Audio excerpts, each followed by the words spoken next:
When you're playing a shooter, the controls are everything.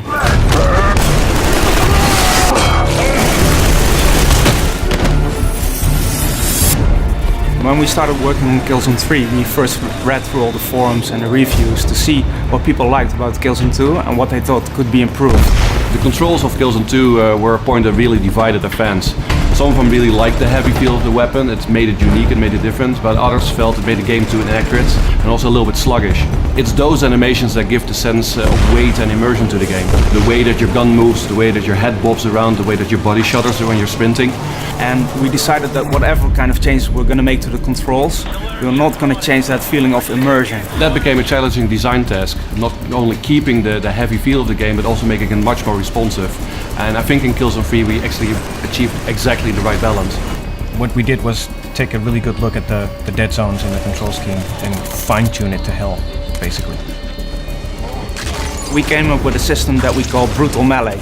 We wanted to raise first-person melee to a whole new level. We wanted something really brutal, something right in your face, very up close and personal. So the new system will allow you to do all these painfully unfriendly things to enemy characters, like stabbing them in the eye, slicing their throat, bashing their heads against pillars. Very, very gratifying. You can use the melee system also with the environment, so you can bash somebody's head against the wall or kick them into cover, and when they're still dazed from the move you just performed, you can pull out your knife and stab them to death. Well, we looked at ways to get the player more quickly into cover, so we came up with a slide mechanic. You can slide into cover, but you can also freeform slide. So in some cases, if the tactic is right, you can slide underneath enemy fire, turn around and shoot them in the side or shoot them in the back. Well, at the end of the day, Killzone 3 is a shooter, and a shooter isn't a shooter without some very heavy weapons that you can carry around.